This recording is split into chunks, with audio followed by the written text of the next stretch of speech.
Please welcome Commissioner of the United States Customs and Border Protection Agency, Rodney Scott.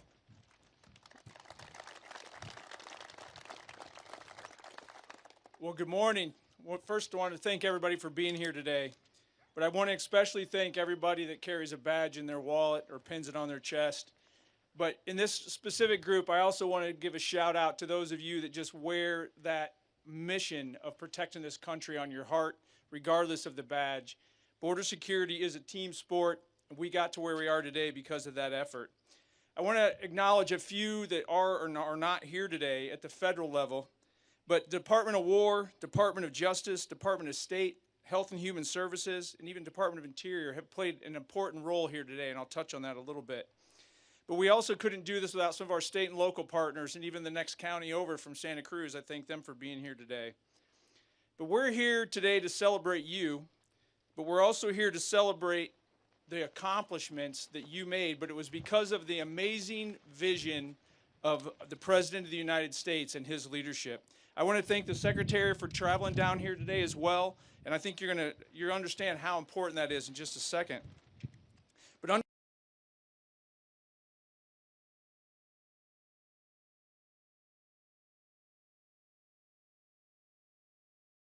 specifically on one aspect of it, and that is that in less than a year, we have provided the most secure border in the history of the United States.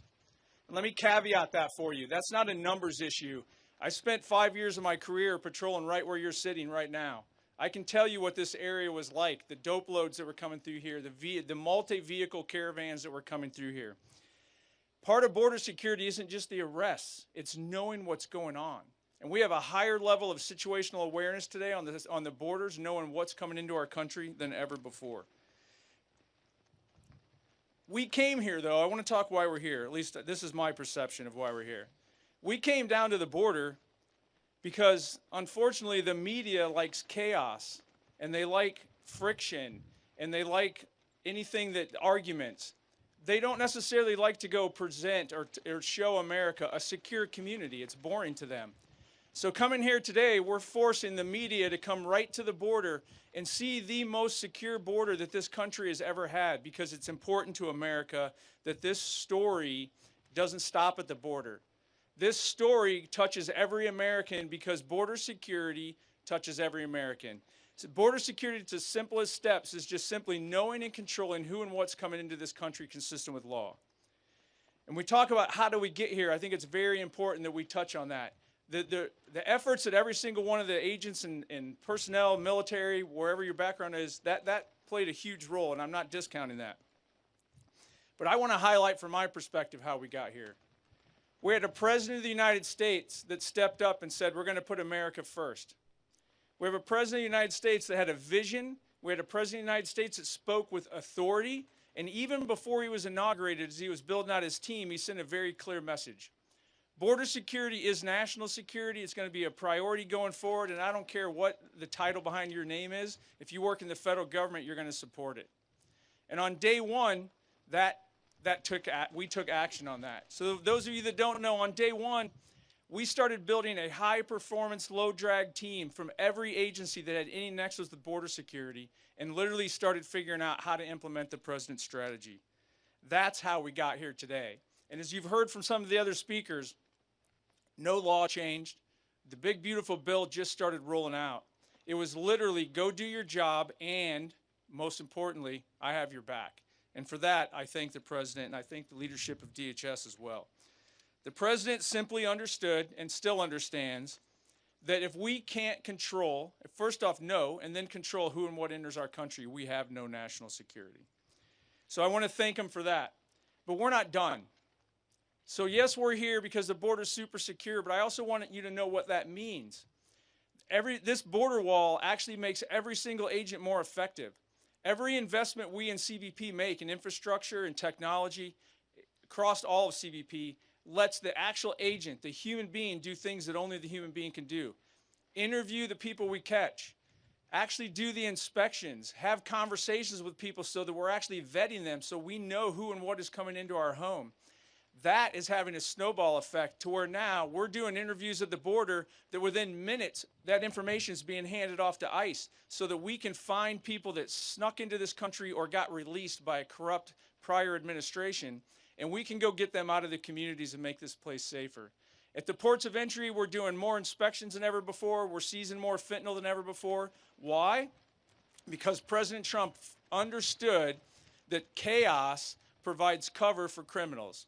And when we reduced the illegal immigration at the border and shut down that chaos, it allowed Border Patrol agents, Customs and Immigration Enforcement agents, DEA, every agency out there to focus on the real threats, the networks that keep bringing these threats to us. We've just begun. We've got a lot to go. We've got a lot to do, but we're building border wall at an unprecedented pace, as the chief mentioned. We're rolling out technology. And most of all, we're hiring more Border Patrol agents and more officers to make sure that we provide America the border security that they deserve. I just close out how I started. Thank you, President Trump. Thank you, leadership within DHS. We're a long ways, but we are locking in this border security for generations to come before this administration is over. And every one of you in the audience plays an important role in that. Thank you.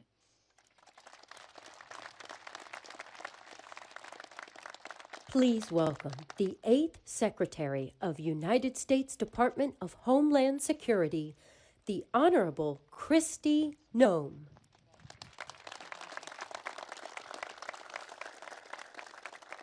Well, good morning. It is so wonderful and such an honor for me to get to come here and spend some time with all of you. And we're here to talk about how secure this border is and to celebrate that we have 1 year of a secure border and a secure United States of America. I want to say thank you to the gentlemen who all spoke before me and thank them for their leadership. To Paul and Rodney and Todd and Chief, just thank them for all that they've done to lead the men and women of the Department of Homeland Security in carrying out the mission that President Trump committed to fulfill for the people that live in our great country. I also want to thank Tom Homan for being the border czar. He was busy up in Minneapolis today and wasn't able to be here, but we thank him for his leadership as well. But most of all, we thank President Trump for the guts and the love of this country to do the right thing, to make sure that when he talked to the American people, he talked about the fact that what we had going on here in this country under the Biden administration was the greatest humanitarian crisis that we had ever seen in our history, and that it needed to be fixed. And the way that you fix it is you just enforce the law, that you go out there and say the laws need to be enforced and they need to be applied equally to every single person. And that Americans come first because they're the people who have built this country, and that they're the ones who are here working jobs and putting their kids through school and doing the right thing to make sure that our freedom and our liberties are secured. So I want to thank him for his leadership, for the fact that he told the American people what we needed. He said we needed a wall, and we have a wall, a big, beautiful wall that President Trump also wanted painted black so that it would endure for a long period of time, that it would look like the strength and stamina that the American people have, and that it would be something that would continue to protect us for generations to come. But I also wanted to come here today and thank all of you. I'm looking out in this group of individuals and I see a group of patriots, people who stepped up during difficult times and led us through challenges, but also are still here today making sure that we continue down the path of what we committed to the American people. I want to thank all the individuals I see from CBP, from ICE, the Coast Guard. I see our law enforcement partners, the Department of War, National Guard, all of our local sheriffs and law enforcement that have partnered with us, and then those individuals who kept the faith, that came alongside of us and encouraged our law enforcement, stood beside them and supported them and their families. We know that no one can do their job with excellence unless their family's okay and they're taken care of and that things are right at home. And so those individuals in this community that supported our law enforcement through those times are incredibly important, and we're grateful for them. The high degree of talent and experience that we have here today is a testament to not just President Trump's commitment, but also to the people that have secured the border and have also worked every single day to make sure that America is safe again. In President Trump's first year back in office, we've delivered the most secure border in American history. And we did it with the immediate aftermath we were facing from that humanitarian crisis that was created from Joe Biden's open border policies. It is so quiet here now today that sometimes we even forget how bad it was just a little over a year ago. And the importance of the accomplishment that has happened over this last year cannot be forgotten. Hardworking Americans all along this southern border were devastated.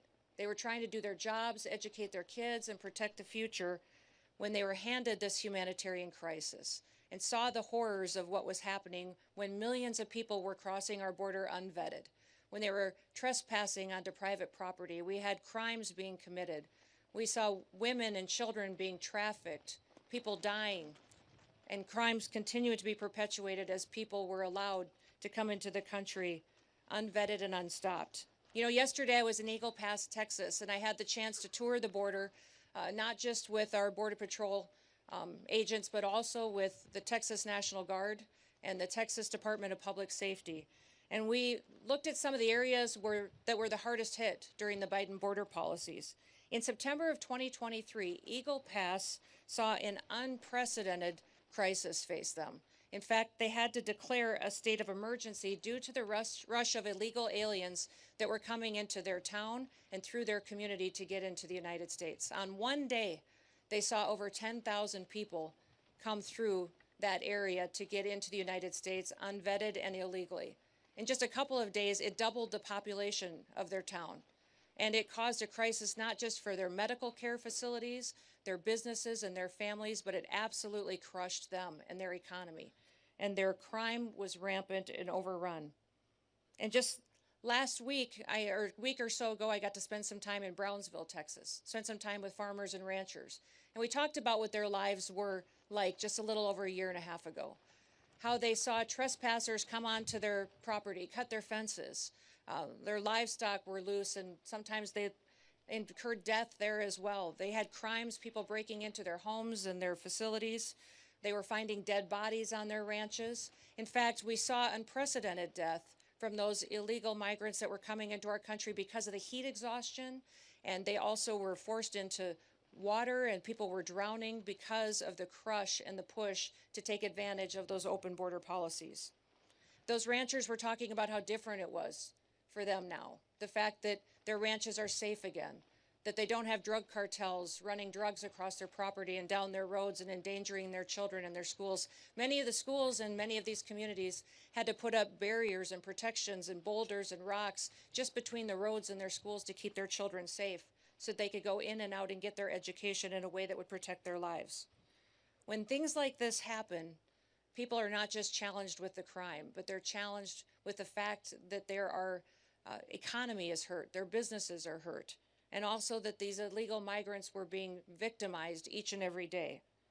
At worst, illegal aliens threatened the lives of American citizens with crime and violence and drugs, but they brought with them a recognition that the rule of law didn't matter in America anymore, that laws weren't going to be enforced, and it sent a message around the world that people could just come to America and no one was going to do anything about letting those dangerous individuals come in with terrorists, suspected terrorists and criminals that were allowed to come in with those illegal migrants.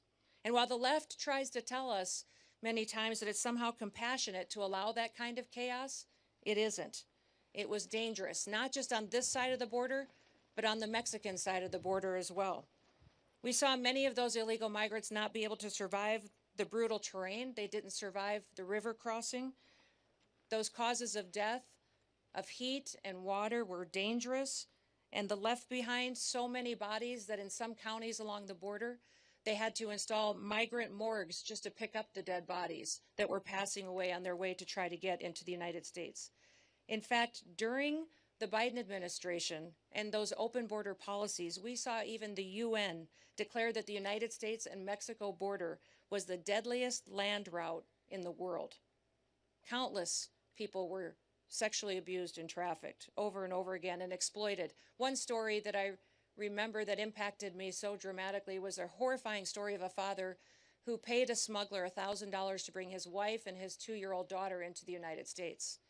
Once they got over the border, those smugglers took that mom and daughter into a stash house and kidnapped them and held them hostage for a ransom and said that father would not get them back unless he paid another $23,000 to them.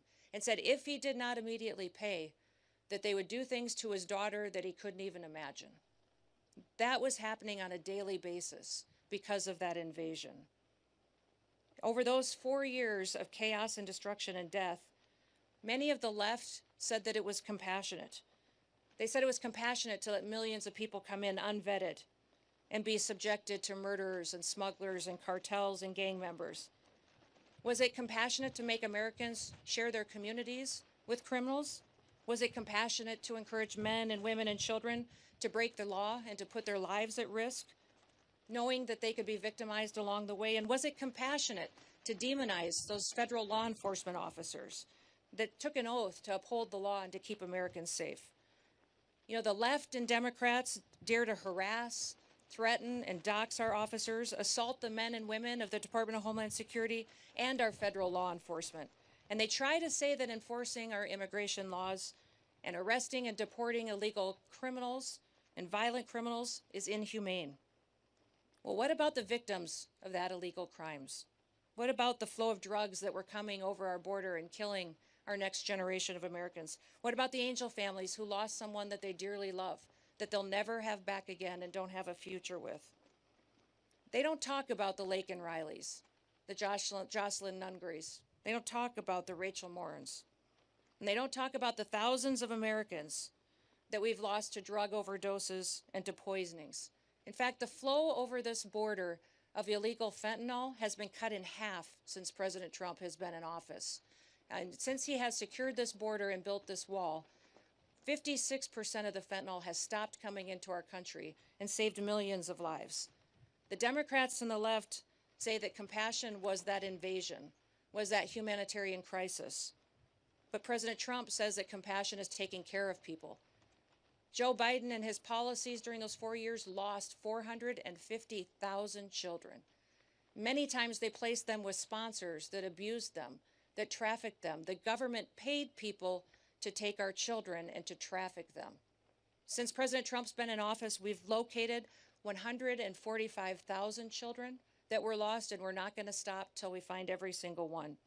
Because of President Trump's leadership and his bold action, this country keeps breaking historic records. In fact, we have the lowest crime rate in this nation right now because of President Trump and his strength and securing our border that we've ever had in the history of this nation since we've been tracking crimes. The lowest murder rate that we've ever recorded in this country. And that's because we enforce the law and we hold criminals accountable for what they do to perpetuate violence against the American people.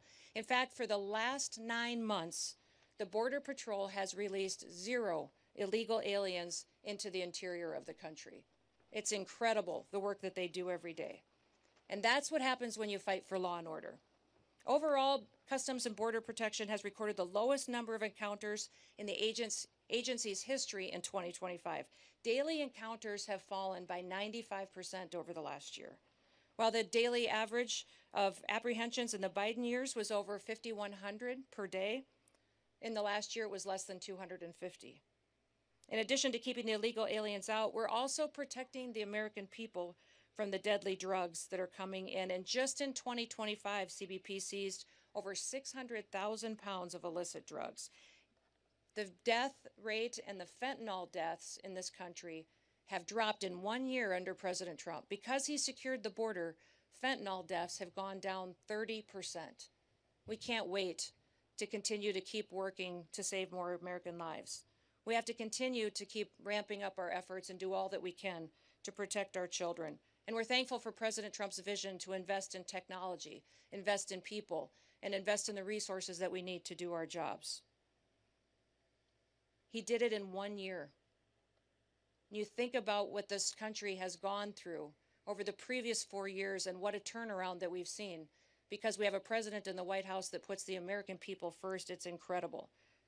President Trump believed that we still have a country, and he believed that it was a country worth fighting for. Now we're hard at work to make sure it stays that way.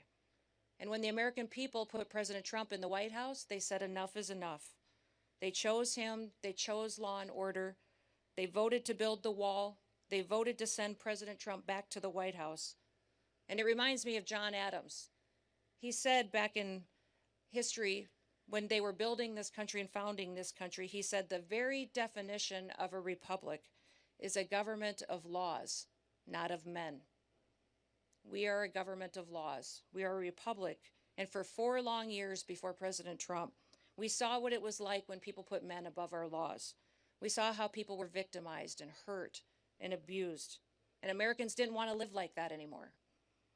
The beauty of our republic is that our people have the freedom to choose. And when they elected President Trump, they chose differently. They chose someone who recognized that a country with no border is no country at all. A country that doesn't enforce its laws is a lawless country. We had never experienced the kind of chaos before in recent history that we saw during the Biden administration.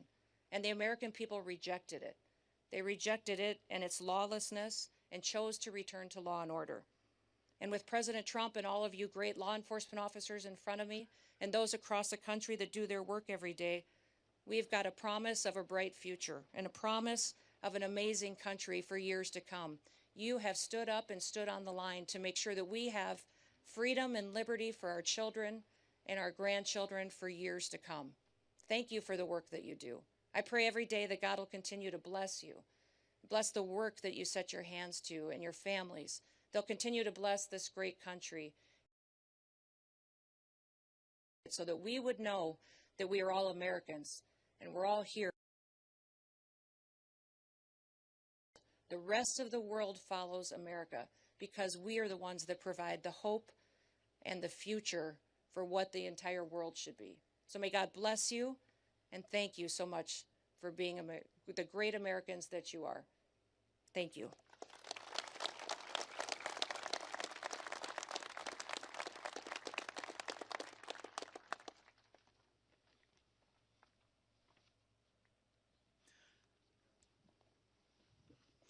So like the Secretary said, and the Commissioner as well, we're celebrating the monumental control that we've got over the border.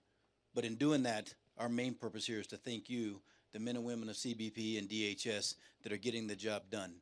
We can provide you all the policies, the money, the protection, the coverage, but you have to go out there and deliver on it. And so I know that most of us say we don't need to thank you, we don't need an award, but it brings me great pleasure to be able to give an award. It gives me extreme pleasure to be able to do it in a sector that played such a huge part in my career and my development as a leader. And so with that, if I can have Agent Jack Gamblin step up.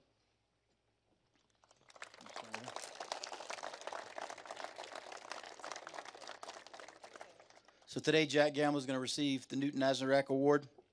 I'm going to read to you why he's receiving that award. On June the 19th of 2024, Border Patrol Agent Jack Gamblin was critical in the apprehension of a Tucson homicide subject who shot at himself and other law enforcement officers in the Bryan Terry Station's area of operation. Responding to the area, Gamblin found the suspect vehicle speeding his direction while the suspect was firing at Agent Gamblin. Despite no cover and little to no concealment and at great risk to his personal safety, Agent Gamblin retrieved his service rifle, squared himself off to the threat, and returned fire, neutralizing the threat. BPA Gamblin's exceptional courage and action went above and beyond the call of duty, reflecting the highest credit upon himself and the United States Border Patrol. Agent Gamblin, if you can come over.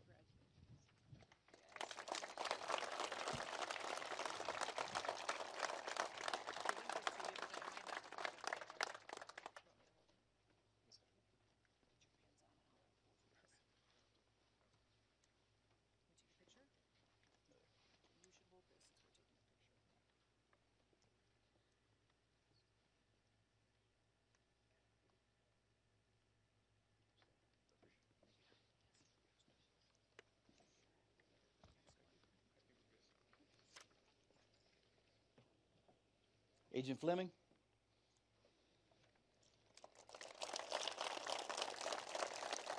And Agent Gundry. Agent Fleming and Agent Gundry will also be receiving the Newton Azarack Award. On Thursday, February the 20th of 2025, Border Patrol agents Brandon Fleming and Bryce Gundry witnessed a devastating head-on collision that resulted in both vehicles being engulfed in flames. At tremendous personal risk to themselves, they selflessly dove into the wreckage, pulling the trapped civilians to safety and ultimately saving their lives. BPA Fleming's and VPA Gundry's actions, heroic actions, exemplify the core values of the United States Border Patrol and stand as a testament to their courage, selflessness, and unwavering commitment to protecting others. BPA Fleming and BPA Gundry went above and beyond the call of duty. Their bravery brought great credit upon themselves and the United States Border Patrol.